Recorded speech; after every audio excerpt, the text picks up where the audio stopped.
Сәлем достар, бүгін біз дәмі тіл үйретін мега шоколадты қаймақ бәлішін дайындаймыз, яғни шоколадты сметанник.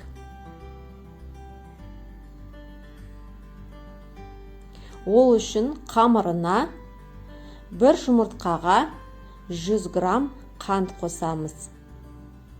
100 грамм сары май немесе маргаринда болады, және 100 грамм қаймақ қосып, араластырып аламыз.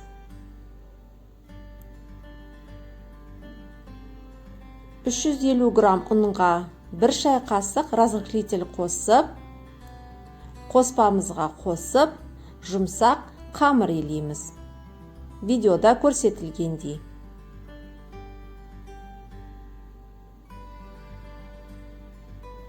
Диаметрі 24 см болатын формаға пергамент қағазын төсеп, қамырымызды жайып аламыз.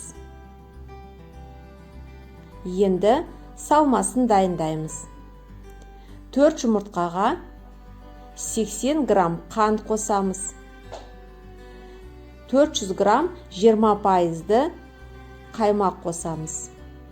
Және ерітілген 200 грамм шоколад қосып, бір келкі масса болғанша араластырамыз.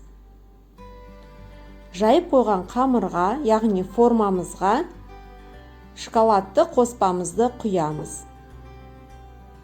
180 градуста 25-30 минут духовкада пісіреміз.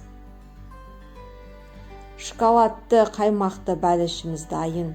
Өте дәмді, нәзік болып піседі. Міндетті түрде балаларыңызға, отбасыңызға ұнайды. Дайындап көріңіздер. Дайындалу жолы өте оңай. Назарларыңызға рахмет. Каналға жазылып, лайк басуды ұмытпаймыз.